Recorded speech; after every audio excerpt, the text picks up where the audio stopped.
Assalamualaikum warahmatullahi wabarakatuh. Perkenalkan, nama saya Ayu Lestani Ali dengan NIM C1C019062. Pada video kali ini saya akan membahas materi mengenai aspek keperlakuan pada audit internal. Video ini saya buat untuk memenuhi tugas mata kuliah akuntansi keperlakuan dengan dosen pengampu yaitu Bapak Wirmi Eka Putra SEMSI. Baiklah, materi pertama yaitu mengenai motivasi pihak yang diaudit. Bagaimana sih memotivasi pihak yang diaudit dalam audit internal? Motivasi sendiri itu merupakan salah satu alat bantu keperlakuan terbesar bagi audit internal. Nah, dalam kategori motivasi ini dikenali apa yang disebut dengan 5 kebutuhan pokok Maslow. Nah, 2 dari kebutuhan pokok tersebut adalah keinginan untuk menjadi bagian dari organisasi dan kebutuhan untuk diterima dan dikenal sehingga dapat melayani auditor internal dengan baik. Nah, yang pertama itu ada kebutuhan menjadi bagian dari organisasi. Bagian audit merupakan bagian dari keseluruhan organisasi yang berdedikasi untuk memperbaiki operasi organisasi tersebut. Kemudian yang kedua yaitu menghormati diri sendiri dan orang lain. Bagaimana audit ini merupakan bagian dari keseluruhan organisasi yang berdedikasi untuk memperbaiki operasi organisasi tersebut. Baiklah, selanjutnya yaitu hubungan dengan gaya manajemen.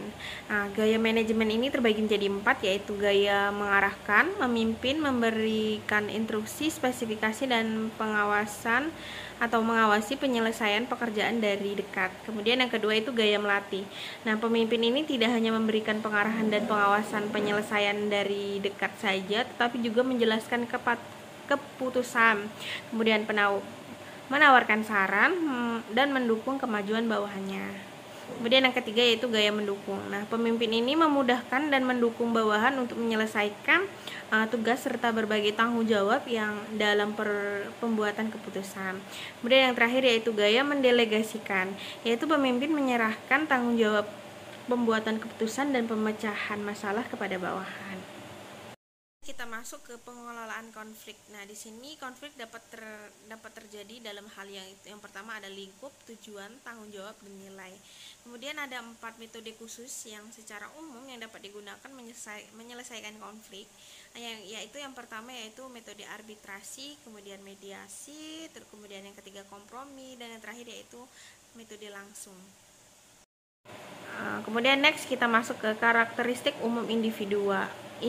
Yang pertama yaitu menjadi produktif, kemudian yang kedua itu mempunyai dorongan ke arah dedikasi terhadap suatu yang dianggap penting, kemudian yang ketiga yaitu mempunyai keinginan untuk melayani dan memberikan bantuan kepada individu lain, kemudian yang keempat yaitu bebas untuk memilih guna mendapatkan independensi, kemudian yang kelima memiliki sifat yang adil dan jujur, kemudian yang keenam biasa terhadap diri sendiri, kemudian yang ketujuh memiliki nilai untuk mendapatkan imbalan, kemudian yang ke-8 patuh dan beradaptasi, kemudian yang ke-9 yaitu menjadi bagian tim yang sukses, kemudian yang ke-10 atau yang terakhir yaitu memiliki keterkaitan pada pemaksimalan keputusan.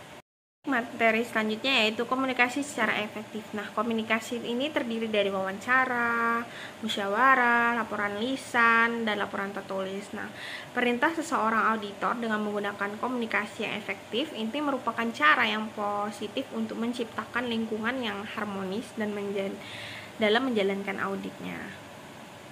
Kemudian kita masuk ke pelaksanaan audit partisipatif. Nah, pada dasarnya audit ini merupakan suatu usaha kerjasama antara auditor dan pihak yang diaudit, di mana elemen-elemen keperilakuan tersebut meliputi yang pertama yaitu pada awal audit, tanyakan pada pihak yang diaudit bidang mana yang akan diaudit. Kemudian yang kedua itu bangun suatu pendekatan kerjasama dengan staf pihak yang diaudit dalam menilai pemrograman audit dan pelaksanaan audit. Kemudian yang ketiga yaitu perolehan persetujuan dan rekomendasi untuk tindakan koreksi. Kemudian yang keempat dapatkan persetujuan atas isi laporan. Kemudian yang terakhir yaitu yang kelima memasukkan informasi yang nyata pada laporan audit.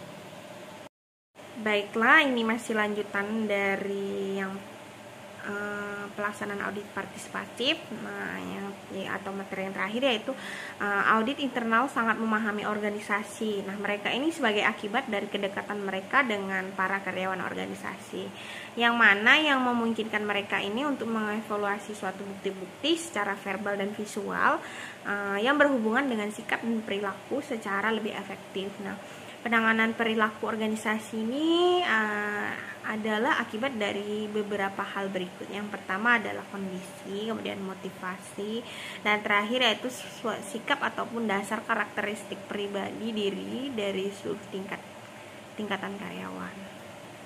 Baiklah, demikian presentasi yang dapat saya sampaikan. Saya akhiri video ini. Kurang dan lebihnya saya mohon maaf. Saya akhiri. Wassalamualaikum warahmatullahi wabarakatuh.